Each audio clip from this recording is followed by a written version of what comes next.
Assalamualaikum warahmatullahi wabarakatuh.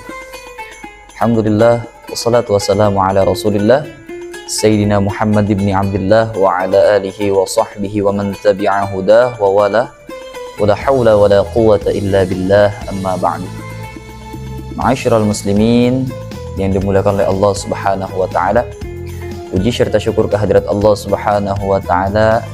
Ilahi ya Rabbi, alhamdulillah yang telah memberikan kita banyak nikmat sehingga kita masih bisa menjalankan ibadah di bulan suci Ramadan ini, dan juga masih diberikan kebanyakan nikmat daripada Allah Subhanahu wa taala.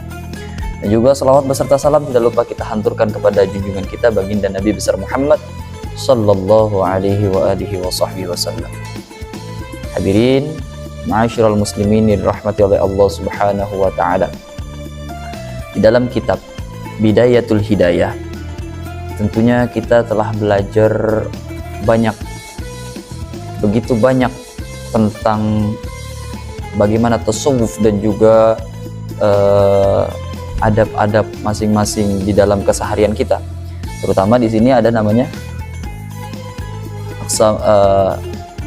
Al-Qasmul Awwal fi Ta'ah Adabus Shalah.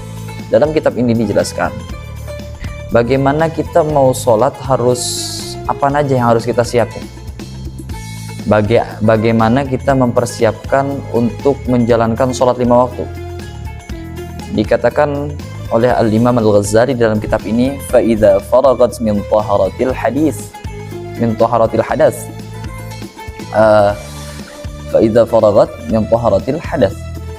Apabila kalian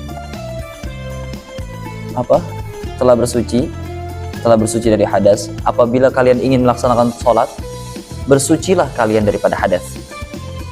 Wa taharatil khabith, dan maupun hadas besar ataupun hadas kecil. Fil badan wasayyib, di badan kita nih. Jadi sebelum sholat nih kita pastiin di badan kita, badan kita nih ada hadasnya atau enggak.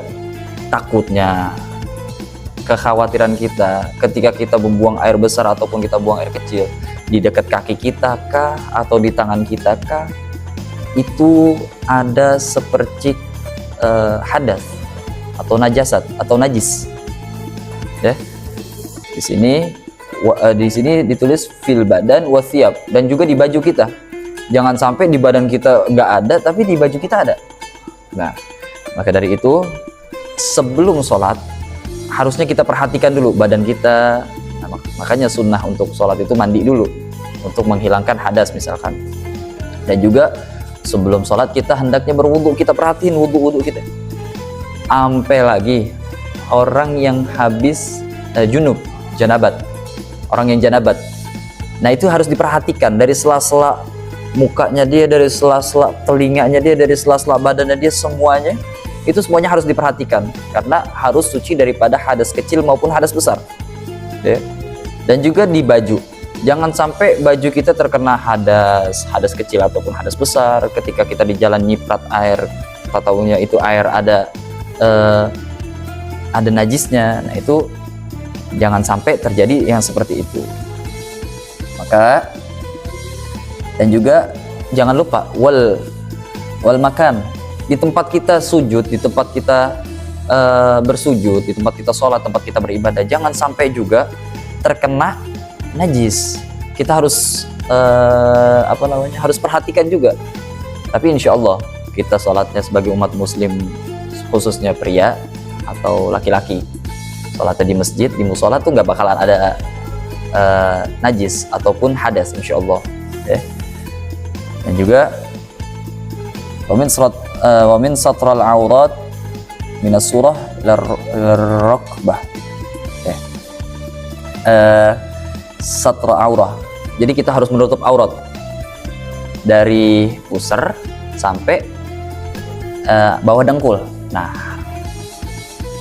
ya, setiap auratnya itu masing-masing punya perbedaan. Laki-laki dari dengkul sampai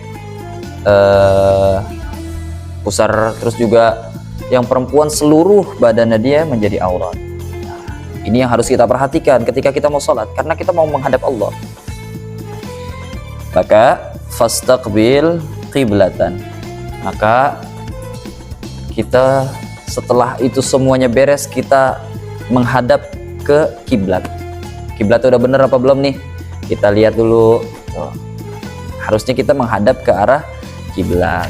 Maka dari itu kita semuanya perhatikan sholat kita masing-masing. Apakah ada hadas yang menempel di badan kita, di tubuh kita, atau justru di tempat kita sujud itu ada hadasnya. Nah, makanya kita perhatikan dari yang sedemikian rupa. Jangan sampai kita lagi beribadah menghadap pada Allah, kita membawa hadas kecil maupun membawa hadas besar. Nah, itu dia yang na'udzubillah sama na'udzubillah. Segala macam bentuk hadas yang harus kita perhatikan. Dari segi kecil ataupun besarnya, sebelum sholat kita harus perhatikan, maka insya Allah itu akan membawa kekhusyuan di dalam sholat kita masing-masing. Nah, itu dia. Mungkin bahasannya sampai situ aja. Mungkin nanti ada pertanyaan bisa dikirim lewat Instagram, di pertanyaan question Instagram Shalah Al-Kubra insya Allah. Dan juga mungkin itu saja yang bisa dapat Al-Fakir sampaikan. Kurang lebihnya mohon maaf. Hadanallahu wa iyyakum ajma'in. Assalamualaikum warahmatullahi wabarakatuh.